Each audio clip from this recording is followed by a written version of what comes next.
एक उचक्के का रोमांच। इतालो काल्विनो। अनुवाद सुशांत सुप्रिय। महत्वपूर्ण बात तत्काल गिरफ्तार न होना थी। जिम एक दरवाजे की ओट में छिप गया और उसका पीछा करने वाले पुलिस वाले लगभग उससे आगे निकल गए। लेकिन फिर अचानक उसने गली में उनके कदमों के लौटने की आवाज सुनी। वो तेजी से कूदता हुआ भागा। रुको, वरना हम तुम्हें गोली मार देंगे जिम। हाँ हाँ, मारो गोली, उसने सोचा, और तब तक वो उनकी प्रहार सीमा से दूर जा चुका था। उसके कदम उसे पुराने शहर की ढलान वाली गलियों के बीच से तेजी से भगाए लिए जा रहे थे। फव्वारे के ऊपर वो सीढ़ियों की रेलिंग पर से कूदा। फिर वो मेहराब के नीचे था, जहां उसके कदमों की आवाज गूंजने लगी। उसे जहन में जिन सभी लोगों के नाम याद आए, उनके यहां इस समय जाना ठीक नहीं था। लोला नहीं, निल्दे नहीं, रेनी ना। ये पुलिस वाले उसे ढूंढते हुए जल्दी ही इन सब लोगों के घरों के दरवाजे खटखटाने पहुंच जाएंगे। ये एक मृदुल सी रात थी और आकाश में ऐसे फीके से बादल थे जैसे दिन में नहीं दिखते। बादल जो गली के ऊपर स्थित मेहराब के भी बहुत ऊपर थे। नए शहर की चौड़ी सड़कों के पास पहुंचने पर मारियो अल्बानेसी उर्फ जिम बोलेरो ने अपनी चाल थोड़ी धीमी की और अपने माथे पर गिराई बालों की लटों को अपने कानों के पीछे किया। कहीं किसी के कदमों की कोई आवाज नहीं आ रही थी। दृढ़ता और सावधानी से उसने सड़क पार की और अरमांडा के मकान के दरवाजे पर दस्तक दी। रात के इस पहर वो आमतौर पर अकेली होती थी। इस समय तो वो सो रही होगी। इस बार उसने जोर से दरवाजा खटखटाया। कौन है? एक पल के बाद झल्लाए हुए एक पुरुष स्वर ने पूछा। इस समय रात को सब सोना चाहते हैं। वो लिलिन था। 1 मिनट दरवाजा खोलना अरमांडा, मैं हूं जिम, उसने कहा। अरमांडा ने बिस्तर पर करवट बदली। अरे लड़के, 1 मिनट, मैं दरवाजा खोलती हूं। ओ, तो तुम हो जिम। उसने बिस्तर के पास बंधी रस्सी को पकड़कर खींचा। आज्ञा का पालन करते हुए बाहरी दरवाजा खुल गया। अपने दोनों हाथ जेबों में रखे हुए जिम गलियारे में से चलता हुआ शयन कक्ष में आ गया। चादरों के बीच अरमांडा अपने बड़े बिस्तर पर अपनी विशाल काया को फैलाए लेटी थी। बिना बनाव श्रृंगार के तकिए पर पड़ा उसका चेहरा ढीला और झुर्रियों से भरा हुआ था। बिस्तर के दूसरे कोने में उसका पति लिलिन लेटा हुआ था। ऐसा लग रहा था जैसे वो अपना छोटा सा नीला चेहरा तकिए में घुसा लेना चाहता था, ताकि वो अपनी बाधित नींद को पूरा कर सके। लिलिन को तब तक प्रतीक्षा करनी पड़ती है जब तक अंतिम ग्राहक निपट नहीं जाता। फिर वो बिस्तर पर लेटकर अपने आलस भरे दिन में एकत्र हो गई थकान को दूर करने के लिए निद्रा की आकोश में जा सकता है। क्या करना है और कैसे करना है, इसके बारे में लिलिन कुछ नहीं जानता है। यदि उसके पास पर्याप्त संख्या में सिगरेट हो तो वो संतुष्ट रहता है। अरमांडा को लिलिन पर ज्यादा रकम खर्च नहीं करनी पड़ती। लिलिन दिन भर में जितनी सिगरेट पीता है, बस उतने का ही खर्च अरमांडा वहन करती है। रोज सुबह वो अपना सिगरेट पैकेट लेकर बाहर निकल जाता है। वो थोड़ी देर के लिए कभी मोची के पास बैठता है, तो कभी कबाड़ी वाले के पास और कभी नलसाज के पास। उन सभी दुकानों के स्टूल पर बैठकर वो एक के बाद एक सिगरेट पीता रहता है। उसके हाथ उसके घुटनों पर होते हैं और चेहरा पीला। उसकी दृष्टि तंद्रालु होती है। वो किसी जासूस की तरह सबकी बातें सुनता है, पर खुद कभी कभार ही कोई संक्षिप्त सी टिप्पणी करता है या अप्रत्याशित कुटिल मुस्कान देता है। शाम के समय जब अंतिम दुकान भी बंद हो जाती है, वो शराब के ठेके पर जाता है और लगभग 1 लीटर दारू से अपना गला तर करता है। फिर वो वहीं बैठकर तब तक अपनी बाकी बची सारी सिगरेटों को फूंकता रहता है जब तक कि दारू के ठेके के बंद होने का समय न हो जाए। जब वो वहां से बाहर आता है, तब भी उसकी बीवी कॉर्सो के इलाके में अपने छोटे परिधान, सूजे हुए पैरों और तंग जूतों में अपनी नियमित गश्त पर होती है। लिलिन गली के एक कोने के पास प्रकट होता है, धीमी सी एक सीटी बजाता है और पत्नी को ये बताने के लिए कुछ शब्द बुदबुदाता है कि अब देर हो गई है और घर का बिस्तर उसकी प्रतीक्षा कर रहा है। लेकिन वो अपने पति की ओर नहीं देखती। वो फुटपाथ पर ऐसे खड़ी है जैसे किसी मंच पर खड़ी हो। उसके उरोज तार वाली लचीली अंगिया में दबे हैं। ऐसा लगता है जैसे उसकी अधेड़ देह किसी छोटी उम्र की लड़की के कपड़ों में घुसी हुई है। وہ اپنے पर्स کو اپنے ہاتھوں میں ادھیرتا سے جھٹک رہی ہے. وہ اپنی سینڈل کی ایڑی سے فٹ پاتھ پر دائرے بنا رہی ہے. اچانک وہ گنگنانے لگتی ہے. ایسی اوستھا میں وہ اپنے پتی کو منع کرتے ہوئے کہتی ہے کہ ابھی بھی وہاں کافی چہل پہل ہے, اس لیے اسے گھر جا کر آرمانڈا کے آنے کی پرتیکشا کرنی چاہیے. ہر رات وہ دونوں اسی طرح ایک دوسرے سے پریم جتاتے ہیں. کیسے آنا ہوا جم؟ آرمانڈا کی آنکھوں میں حیرانی کا بھاو ہے. جم کو پہلے ہی چھوٹی میز پر پڑا سگریٹ پیکٹ دکھ گیا ہے اور اس نے اس میں سے ایک سگریٹ لے کر جلا لی ہے. مجھے آج کی رات یہاں بتانی ہے. ٹھیک ہے جم, بستر پر آ جاؤ. للن پیارے, تم صوفے پر چلے جاؤ. اٹھو, جم کو بستر پر آنے دو. للن پتھر کی طرح وہیں پڑا رہتا ہے. پھر شکایت بھری آواز میں اسپشٹ سا کچھ بدبداتے ہوئے وہ کسی طرح اٹھتا ہے, بستر سے اترتا ہے, اپنا تکیا, کمبل اور میز پر رکھا سگریٹ کا پیکٹ اٹھاتا ہے. بڑھیا للن پیارے, چلو شاباش. وہ جھکا ہوا ہے اور بہت چھوٹا لگ رہا ہے. ان سبھی چیزوں کے بھار تلے دبا ہوا وہ گلیارے میں رکھے صوفے کی طرف چلا جاتا ہے. اپنے کپڑے اتارتے ہوئے جم سگریٹ کا کش لیتا رہتا ہے. وہ اپنی پتلون کو دھیان سے موڑ کر ہینگر پر ٹانگ دیتا ہے. پھر وہ اپنی جیکٹ کو بھی بستر کے سرہانے کے پاس رکھی ہوئی کرسی پر ویوستھت روپ سے رکھ دیتا ہے. اس کے بعد وہ ایک اور سگریٹ پیکٹ, ماچس اور ایش ٹرے دوسری جگہ سے اٹھا کر اپنے پاس والی چھوٹی میز پر لے آتا ہے اور خود بستر پر لیٹ جاتا ہے. آرمانڈا کمرے کی بتی بجھا کر ایک ٹھنڈی سانس لیتی ہے. للن گلیارے میں پڑے صوفے پر سو گیا ہے. آرمانڈا کروٹ بدلتی ہے. جم اپنی سگریٹ بجھا دیتا ہے. تبھی دروازے پر دستک ہوتی ہے. جم کا ہاتھ جیکٹ کی جیب میں رکھی ریوالور پر چلا جاتا ہے. اپنے دوسرے ہاتھ سے اس نے آرمانڈا کی کوہنی پکڑی ہوئی ہے. وہ پھسپھسا کر آرمانڈا سے ساودھان رہنے کے لیے کہتا ہے. آرمانڈا کی باہ موٹی اور کومل ہے اور کچھ پل وہ دونوں اسی اوستھا میں رہتے ہیں. کون ہے پوچھو للن؟ آرمانڈا دھیمی آواز میں کہتی ہے. گلیارے میں صوفے پر لیٹا للن ویگر ہو کر جھنجھلاتا ہے اور اششٹتا سے پوچھتا ہے, کون ہے بے؟ ارے آرمانڈا, میں ہوں, اینجلو. اینجلو؟ کون اینجلو؟ ارے پولیس کا سارجنٹ اینجلو. میں ادھر سے گزر رہا تھا تو سوچا تم سے ملتا چلوں. کیا تم 1 منٹ کے لیے دروازہ کھولو گی؟ جم بستر سے نیچے اتر آتا ہے اور آرمانڈا سے چپ رہنے کا اشارہ کرتا ہے. وہ غسل خانے کا دروازہ کھول کر اندر جھانکتا ہے اور پھر جس کرسی پر اس کے کپڑے پڑے ہیں وہ کرسی لے کر وہ غسل خانے میں چلا جاتا ہے. مجھے کسی نے یہاں آتے ہوئے نہیں دیکھا ہے, جلدی سے اسے یہاں سے بھگاؤ. جم مردو آواز میں کہتا ہے اور غسل خانے میں جا کر دروازہ بھیتر سے بند کر لیتا ہے. پیارے للن, بستر پر آ جاؤ.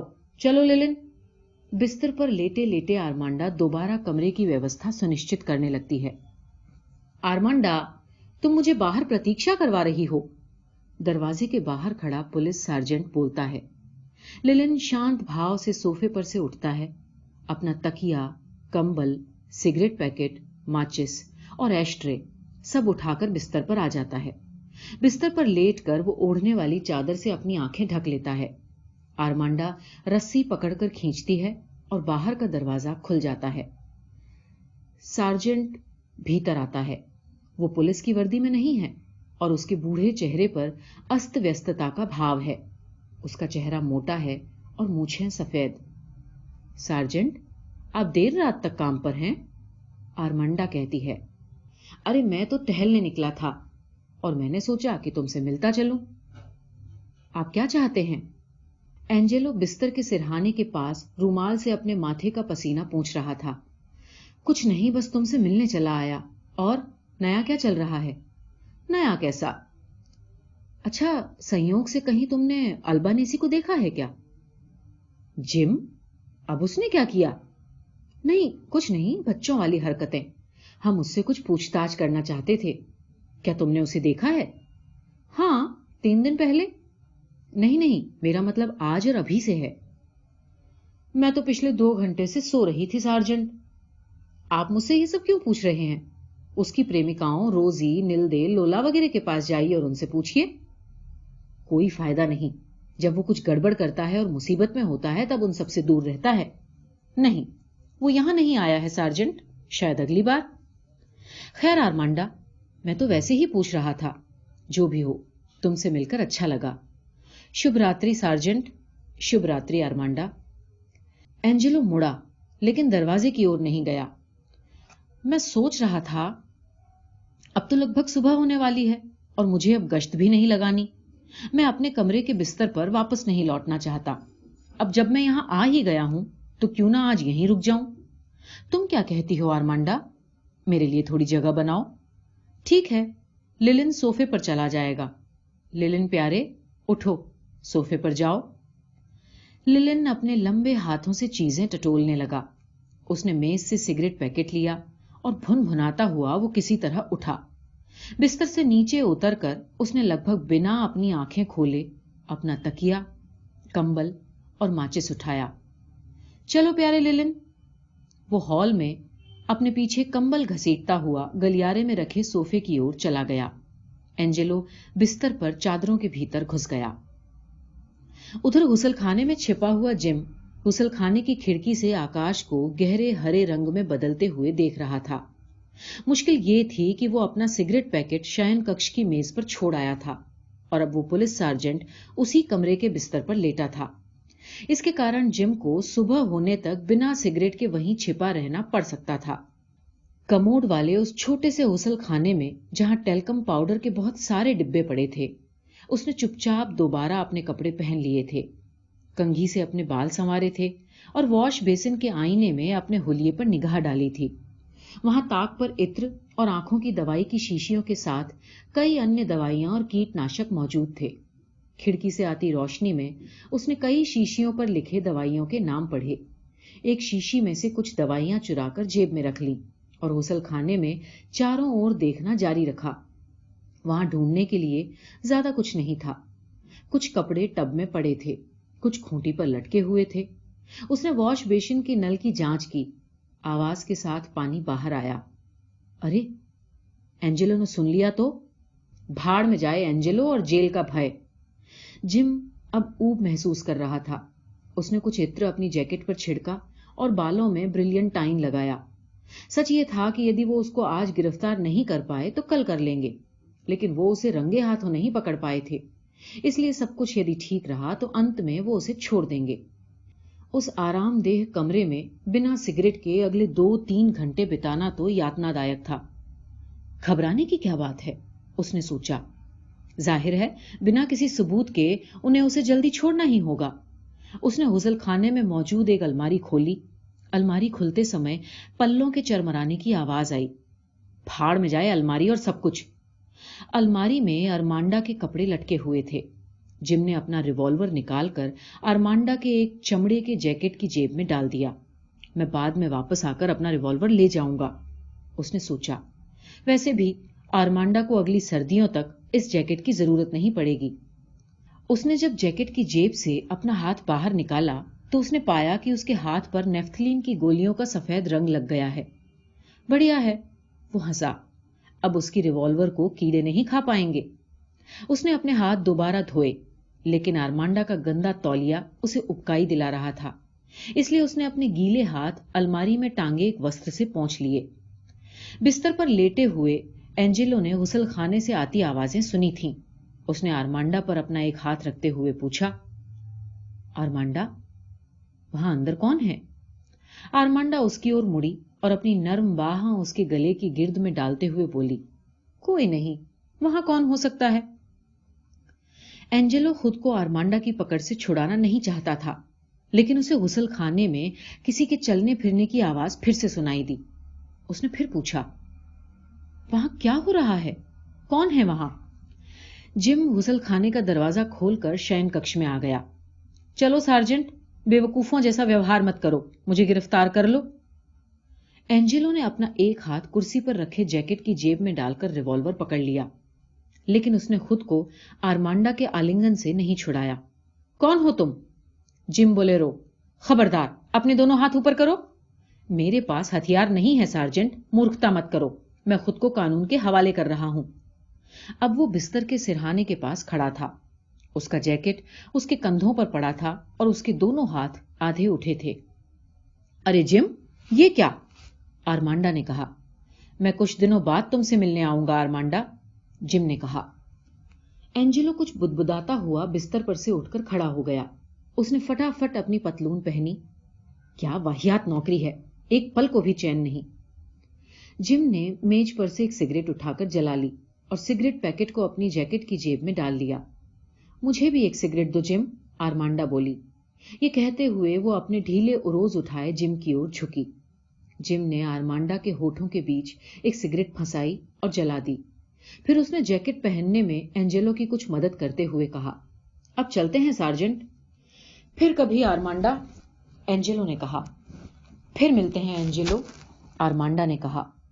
फिर मिलें आरमांडा, एंजेलो ने दोबारा कहा। विदा जिम। वो दोनों बाहर की ओर चले गए। गलियारे में लिलिन टूटे हुए सोफे के किनारे पर लटका हुआ सो रहा था। वो हिला तक नहीं। अपने बड़े बिस्तर पर बैठी आरमांडा सिगरेट पी रही थी। उसने कमरे की बत्ती बुझा दी क्योंकि अब बाहर से एक धूसर रोशनी पहले से ही कमरे में आ रही थी। लिलिन, उसने पुकारा। चलो लिलिन, वापस बिस्तर पर आ जाओ। चलो लिलिन प्यारे। लिलिन पहले से ही अपना तकिया, एस्ट्रे वगैरह उठा चुका था।